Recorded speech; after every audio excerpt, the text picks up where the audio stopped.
Yo, what is up everybody, and welcome back to another Madden 17 Ultimate Team pack opening. We are going in on the Christmas promo right now for Mike. We got Ultimate Freeze packs on deck. We got Christmas packs on deck. Trying to pull one of the many limited edition cards that were out this weekend, like Brett Favre, Mike Evans at the strong safety position, which is looking like a deadly user card. The next Calvin Johnson maybe. And then you got Howie Long was one of the legends out this weekend. There's a bunch of cool stuff out. In worst case scenario, we pull some cool gifts that came out. The Ultimate Freeze gifts. So we'll see what the packs have for us. While we're opening up the packs, as per usual, talk about some NFL action. What's been going on lately. Now, I didn't do one of these videos last week, mainly because I didn't really get to watch any of the games last week besides the Giants game. Because, if you guys recall, I went to that Giants game against the Lions. And you know what? If you guys remember that game, it was very rainy.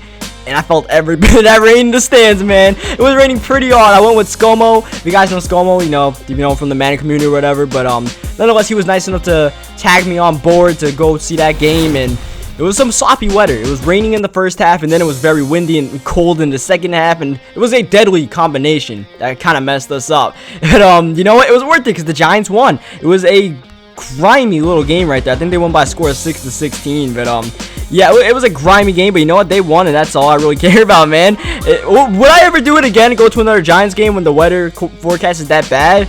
I don't think so. I got it out the way once. I did it. I mainly went because, ScoMo was there. I got the ticket. Why not? It was good seats, and the Giants are doing really good this year. The Giants were not doing good this year. I probably would have not went.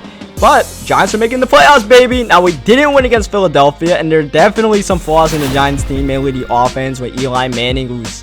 I don't know what the hell is up with Eli, man, but we're going to the playoffs. We'll see what happens. We got our defense. Hopefully, Janoris Jenkins comes back healthy, and we could win in the wild card round. Maybe JPP comes back for the divisional round. And, Giants are pretty dangerous. The NFC, though, I feel like it's very wide open. Now, I'm not exactly going to recap all the games that happened, but maybe let's get some playoff talk going, because we do have basically every team. We know that it's going to make the playoffs besides the 6th seed in the NFC, whether it's going to be the Lions, the Packers, or the Redskins. We're not really going to count the Buccaneers. They need like 50 things to happen for them to make it in. But, the Giants have a chance. The Falcons with their offense. The thing is, a lot of these teams in the NFC are very one-dimensional. The Falcons, you think about offense, not defense at all. Seahawks, you think about a lot of defense and not exactly offense. The Cowboys, they're probably the best balanced team, and they don't have a good defense. It's just that, their defense is not on the field much, and they're able to create like a turnover a game or something like that. And then, of course, their offense is doing pretty damn good with Dak and Ezekiel Elliott. So that makes them the favorites easily. But I feel like the NFC, as per usual, is pretty wide open. And then, of course, you got to mention those red-hot Green Bay Packers. Who in their right mind wants to play Green Bay right now? At 4-6, Aaron Rodgers called his shot. He said, we're running the table, and you know what? They are on their way. And they might not just run the table at the rest of the regular season. They probably got the postseason. This man, Aaron Rodgers, is locked in. So you think about 3rd seed, they would go against the Redskins or the Lions or the Giants. And you know what? I don't want my Giants going against the Packers right now. I'd rather see them go against the Falcons and Seahawks. And they're just playing crazy right now. Mainly it's just Aaron Rodgers. Him and Jordy Nelson are on this amazing connection right now. They won another convincing game against a good Vikings defense, and Aaron Rodgers just shred them up. He's just locked in right now. And then the Falcons, they're also playing very good against a good Panthers defense. Matt Ryan was able to complete the season sweep. Mainly Matt Ryan, because Julio Jones played, but it's not 100%. Matt Ryan is just spreading the ball around so well. If you guys know, he completed like passes to 13 different receivers yesterday. And just in these past couple of weeks, they haven't gone against the best defenses in the league, but Matt Ryan is playing out of his mind right now. Well, if you ask me, the NFL MVP should probably be down to 3 people. Either Tom Brady, Ezekiel Elliott, or Matt Ryan. And I'd probably choose Tom Brady right now, because I think he's playing the best of the 3 of them, even though he missed those 4 games. But Ryan's playing very well. I wouldn't put Aaron Rodgers in there just because he had a slow start. And then Ezekiel Elliott, I know the rest of their offense is playing pretty well, but I feel like Zeke is the main engine that drives that. And when your team's going 13-3 or 14-2, you gotta be in the top of the discussion, which is what Zeke is doing. I feel like he's more valuable than Dak and all that, so we throw Zeke up in there.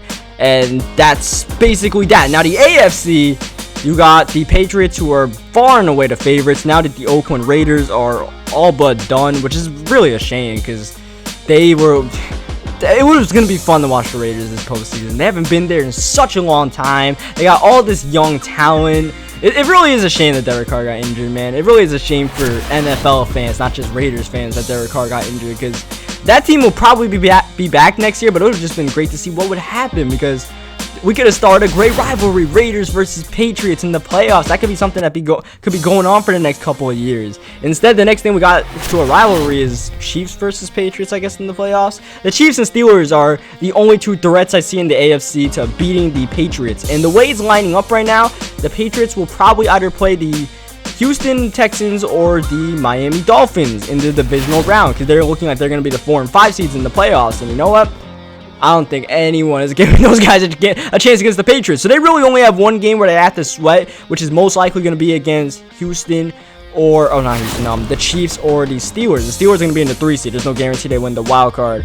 And then the Chiefs, they get their first round bye, and one of those two teams takes each other out, and that'll be a pretty good game. And I think the Chiefs have a better chance of beating the Patriots just because I think they match up better against the Patriots. Tom Brady in his career always shreds up Pittsburgh, and that's probably not going to change in the playoffs. Though they did play pretty good against the Patriots earlier this season when Big Ben was out, so we'll see how that goes. But right now, Pittsburgh playing very well. That was one heck of a game. That might have been, I don't know if it was game of the year, but I had to be up there. That Steelers versus Ravens game. It always is with Steelers and Ravens. Division on the line. Steelers are moving up the field in the fourth quarter, up and down with Le'Veon and Antonio Brown. Flacco delivers the clutch, cold-blooded drive, and then at the last second, Antonio Brown reaching across the plane and just got it. What a play by Antonio Brown. You would think in any situation he's being tackled at the 1 yard line, they gotta run their asses off to spike that ball, but he somehow stayed up, crossed over, knew where he was on the field, and that was just very, very impressive. And that's just, you know, why AB is one of the best, if not the best receiver in the league. So yeah, I would say the Steelers have a chance to get anyone, because they're as hot as the Packers right now. But I don't know, I just wouldn't take them. And then, of course, Marcus Mariota got injured as well, which kind of sucked. As far as the games this weekend, there wasn't really too much otherwise. The Chiefs blew out the Broncos, knocked out the defending champions, and both conference champions from last year are now making the playoffs, which is kind of weird. And both those teams rode on defenses this year. Broncos still rode on their defense, but their offense somehow got worse. And then the Panthers, without Josh Norman and all that, their defense kind of fell apart. And Cam Newton is not playing too well this year, man. I mean, part of it, they got no one else to throw the ball to besides Greg Olsen or Ted Ginn if he's open deep. So you can't really put it all on Cam Newton. And the offensive line isn't good. Cam's been very inaccurate, though. And it's just all combobulated into a disaster season for the Carolina Panthers, who, you know, they got to turn that around right now, because they won the last, 3 NFC South titles or 2 NFC South titles.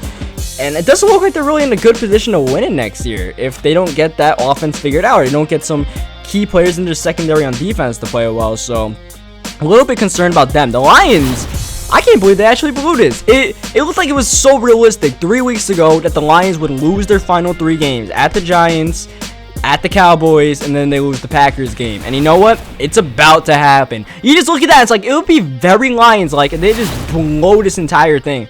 And they're literally about to do it. If they lose next week and the Redskins win, Redskins are in the playoffs. And the Lions just straight up miss it after starting 9-4.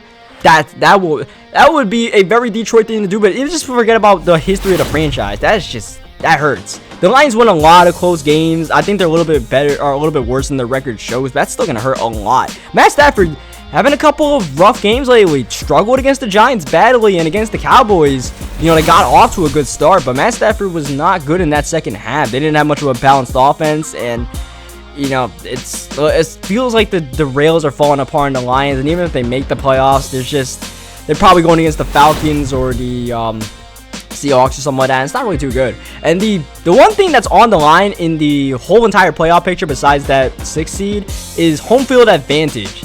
The Chiefs are probably going to get home field advantage by beating the Chargers. The Chargers are kind of a mess right now. Everyone's injured, as it is every year with them. Easily the most injury-prone team nowadays. But yeah, Chiefs are probably getting the 2 seed in the AFC, and the Raiders might fall to wild card weekend. That's just gonna be a mess. But in the NFC, it's a big toss-up whether the Packers get it, the Seahawks get it, or the Falcons get it. It's pretty interesting. The Packers don't really have a good chance to get it, and the Lions actually are, I think, are in contention.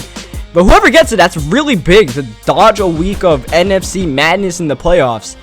It's just really big. The Falcons, they get it. You know, you only need 2 wins, and it's a lot on the line. These teams are definitely going to be trying. The Seattle Seahawks, especially, to get their home field advantage, and who knows, maybe the Cowboys get knocked down divisional weekend, and then the Seahawks have home field advantage throughout. And you guys know how topsy-turvy the Seahawks are between home field advantage or not. So having that in the wildcard weekend versus the divisional round can almost decide their season. We'll see how that goes with them. But that'll pretty much do it for this video. Hope you guys leave a like if you guys enjoyed it. Now, we did not really pull anything good out of these packs as far as I can tell. Maybe some of these gifts we pulled are good. I don't know. I haven't really looked into them too much. Maybe you guys know. So far as of today, I know we got like a 1226 gift that wasn't really too high. The 1227 gift was a large quick sell. So hopefully some of these later ones are pretty good. I saw somewhere that there's going to be like a 5-spec Victor Cruz. Hopefully we have that. Now it's time to open up the final topper. It is a out of position player, and that is Paul Krause. Or if I said his name right, Kraus. And then a ghost guy, and we got like the worst one, but it's all good. Leave a like if you guys enjoyed it. Subscribe for more Madden 17, and I'll catch you guys next time. But unfortunately, the wallet continues to hurt every single time we open up these packs because we pay a lot of money and don't get much back. Shout out to the pack odds.